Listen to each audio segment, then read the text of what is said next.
Welcome to House of Sovereignty, a space for women who are ready to come back to themselves in love, relationships, and life. I'm Marla Martinson, matchmaker, coach, and intuitive. And in each episode, I'll be sharing stories, insights, and a little bit of magic so you can start seeing things more clearly, trusting yourself more deeply, and experiencing love in a different way.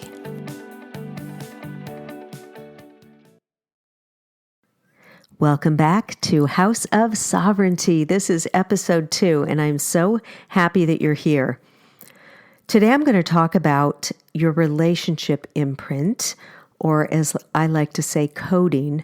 But first, I want to share something with you that I absolutely love. This is something written by Maria Sabina Magdalena Garcia, known as Maria Sabina, who was a famous Mexican healer. And it's just a little paragraph called "You Are the Medicine."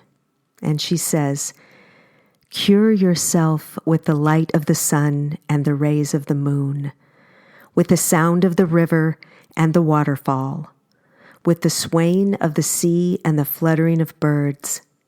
Heal yourself with mint, with neem and eucalyptus. Sweeten yourself with lavender, rosemary, and chamomile. Hug yourself with cacao bean and a touch of cinnamon. Put love in tea instead of sugar and take it looking at the stars. Heal yourself with the kisses that the wind gives you and the hugs of the rain. Get strong with bare feet on the ground and with everything that is born from it. Get smarter every day by listening to your intuition, looking at the world with the eye of your forehead. Jump, dance, sing so that you live happier. Heal yourself with beautiful love and always remember you are the medicine." And just as Maria Sabina, this famous, amazing Mexican healer, articulated, you are the medicine. We can heal ourselves. And the way we do it is with self-love, respect, compassion, and self-care. We regulate our nervous systems, calm our minds, and refresh our spirit. Accepting ourselves is respecting ourselves. And as written in the poem Charge of the Goddess by Doreen Valiente, I offer this line as an affirmation. Let this be our mantra for today. Let there be beauty and strength, power and compassion, honor and humility, mirth and reverence within you. Isn't that beautiful? So, let's talk about your relationship imprint.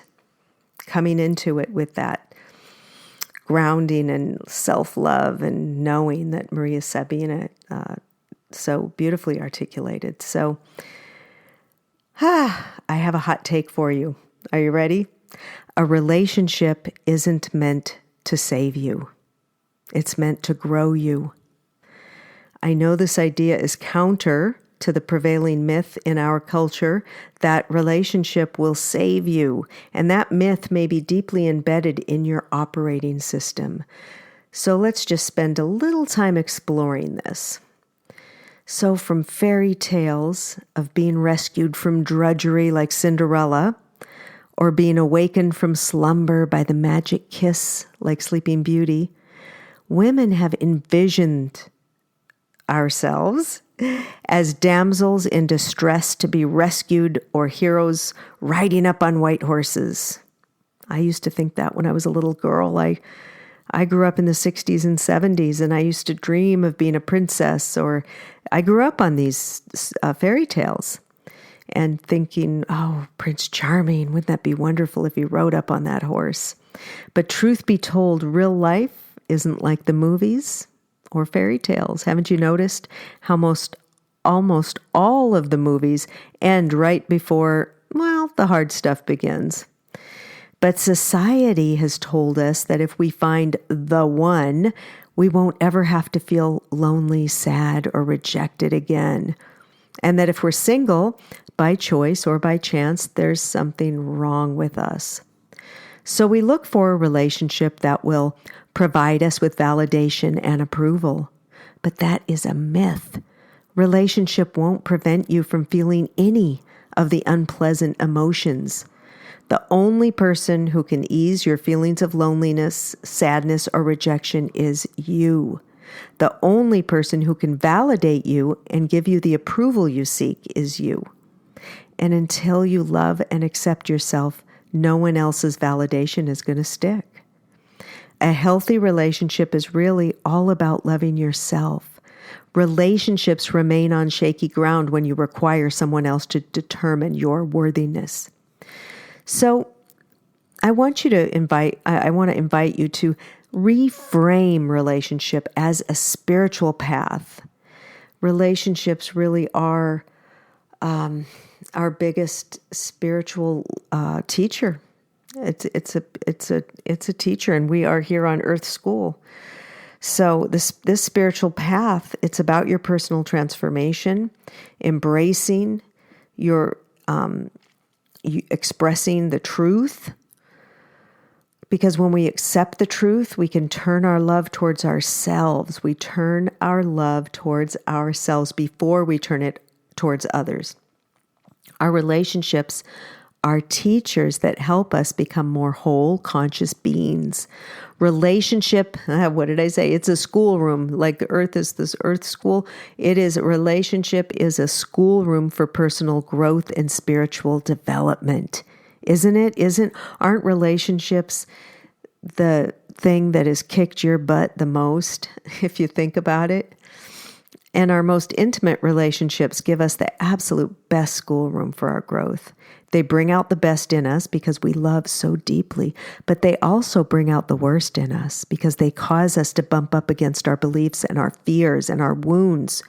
We draw to us partners who are our greatest teachers. Oh boy, in my own life, I have definitely brought in the people that I needed lessons. And boy, it took me a long time. I always say I'm a late bloomer and a late learner. But you know what? It's okay because that's what I'm here for. And if you've ever wondered why the same issues tend to come up in relationship after relationship or repeatedly in your current relationship, it's because those issues are at the core of your curriculum.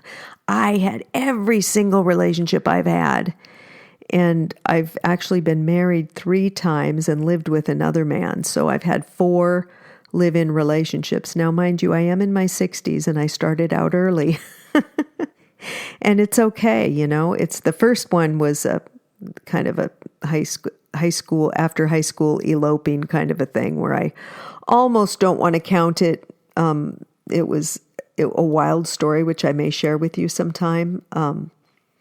But each relationship had those same dynamics in it, the same thing, and I had to keep repeating it with another guy. Actually the same guy, just in a different pair of pants. It was the same dang thing. So you'll unconsciously orchestrate the exact relationship to learn what you need to. And I only am sharing this with you because I know it for a fact with my own life and other women I've spoken to and learned along the way. It keeps happening, right? And we have to embrace it because until we learn our lesson, we'll flunk. We're going to flunk. We're going to get a D or an F, and we're going to have to take that class again. So if you need to learn that you're lovable, you'll feel rejected over and over. If you need to learn that your body's beautiful, you'll draw in partners who criticize those few extra pounds. If you need to learn to own your own space in the world, you'll repeatedly choose relationships where you have to fight for your voice to be heard. Relationships provide the perfect opportunity to expose your patterns and then change them. So reframing relationship as a spiritual path doesn't mean that some partners won't fall apart. just like I said, we're just because it's a spiritual path doesn't mean, oh, it's all beautiful and perfect. Spiritual paths kicks our butt right down that, that yellow brick road. It'll kick our butt down the road. It doesn't mean we won't have painful experiences in a relationship. We might need to move on to a new schoolroom with a new partner, or we might need some time on our own to regroup. So the purpose of relationships, not only school, of course, but remember, you can't rely on another person, not even a partner or a spouse, to take care of all of your emotional needs. Relying on an external source for your internal well-being sets you up for disappointment and pain. But the good news is that you have the power to rely on yourself. So when you view relationship as a spiritual path, you have the opportunity to heal instead of run. They become a place to learn. Relationships can have the capacity, elasticity, and resiliency to hold you in your truth, in your differences, and in your discomfort. All of it. So ask yourself, you might want to journal on this. I always suggest, having a journal when you're listening to House of Sovereignty podcast. Maybe you want to have your House of Sovereignty journal if you're going to be a regular here, because it's a great place to stretch. It's a great place to look at patterns and heal some things together. And you might want to ask yourself, what's coming up for you around that? What is the impact of looking at relationship as a spiritual path? All right. So this week, until our next episode, just stay in this conversation with yourself about reframing relationship as a spiritual path, and can just continue to bring to the surface any of the myths you hold about relationship, and stay curious and just notice what shifts, and know that we are here to learn, and we cannot expect someone else to solve all our problems or sweep our wounds or pain under the rug. Yes, it is exciting, especially when a relationship's new. We have those butterflies and it feels so good and all of that, but things can shift pretty quickly if we have wounds that are there on the surface, unhealed, and then when we're calling in someone that is mirroring those wounds. And we thought, what the hell happened? I thought this was phenomenal. I thought this was my soulmate. We throw banter that word around. We kind of throw, oh, it's my soulmate. I feel butterflies, and so does this person. And we talk for 4 hours, and we're texting all day. This is my soulmate. Well, soulmates don't always mean everything's perfect either. Soulmate is here to, again, teach us things. We're going to learn from our soulmate. And soulmate is just, we travel in soul groups. We have soul group, soul family. And so that includes pets, and that includes, all sorts of people that may come up. Could be a lover, a romantic partner, could be a boss, a parent, a sibling, a friend. We change roles. It's like a play, like we're down here, like in a theater.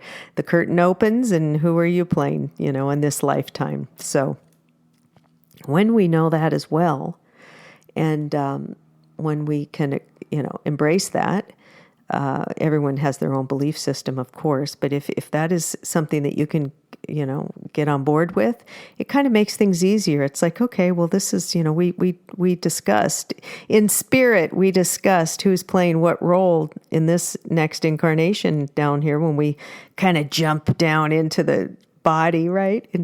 Coming into this other dense dimension. And okay, I'm playing this role, you're playing that role, and we don't put so much on it. It's like, okay, this is what we came here for. This is the theme that I've picked in this life to learn a certain lesson. And I know with my husband, it is a karmic relationship, and there's some pretty heavy stuff that we've had to work through, but we're still doing it. We're still doing a quarter of a century now. We've been doing it together. So we're healing a lot of stuff. All right, so that is it for today. Thank you for being with me. And until next time, I love you. And remember to stay grounded and love yourself. Thank you so much for spending this time with me. If this resonated, I'd really appreciate it if you left a review on iTunes and hit subscribe. And if you'd like to go a little deeper, you can explore my private audio experiences and one-to-one sessions inside House of Sovereignty at marlamartinson.com. Everything is linked below in the show notes. I'd love to connect with you.